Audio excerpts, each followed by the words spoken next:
शिया सुन्नी फसादात। पाकिस्तान शियाओं सुन्नियों तमाम मकातिबे फिक्र के लोगों ने मिलकर बनाया। पाकिस्तान किसी एक मसलक किसी एक मकतबे फिक्र के मसलक से ताल्लुक रखने वाले अफराद का मुल्क नहीं है। मैं बात करूंगा तो फिर मुझ पे आएगा, मैं नहीं करता। अरे भाई कायदे आज़म की बात करूंगा मैं कि जरा उनके मसलक का ऐलान करें, फिर कौम को बताएं उनका मसलक क्या था।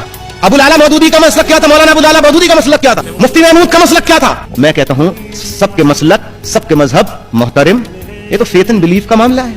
लकुम दीनुकुम वलिय दीन, तुम्हारा दिन तुम्हारे साथ, मेरा दिन मेरे साथ। सुन्नी हो, शिया हो, बरेली हो, देवबंदी हो, शाफई हो, हमली हो, हनफी हो, मालिकी हो, कोई भी हो, हिंदू ईसाई, क्या है ये काफिर है, ये मुसलमान है, ये नहीं है।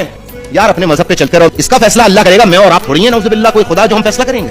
मैं सबके मसलकों का एहतराम करता हूँ। मेरी मिसाल है, रमजान के महीने में कभी आ जाना आप, जो रोजा रखते हैं रखे, जो नहीं रखते नहीं रखे, जो नमाज पढ़ता है उस पर कोई उंगली नहीं उठाता, जो नहीं पढ़ता उस पर कोई उंगली नहीं उठाता, और जब पढ़ते हैं नमाज तो कोई ऐसे करता है नहीं, कोई ऐसे करता है नहीं, और कोई किसी पे ताना नहीं देता।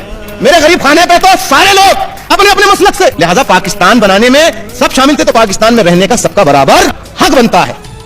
बस इतनी सी तो बातें करता हूं। लोग कहते हैं टेररिस्ट, लोग कहते हैं दहशतगर्द। मेरे लिए आप कुछ मत कीजिए, मेरी तंजीम के लिए कुछ मत कीजिए, पर जो बातें मुल्क के हवाले से, मुल्क की तरक्की, खुशहाली और पाकिस्तान के गरीब मजलूम अवाम की बेहतरी के लिए मैंने की हैं, मेरा साथ न देना चाहे न दीजिए। आप खुदा के लिए उन बातों को आगे बढ़ाइए, उसके लिए जिद्दोजहद कीजिए, और यही तरीका, यही अमल पाकिस्तान को बचा सकता है। सो पाकिस्तान को बचा लीजिए।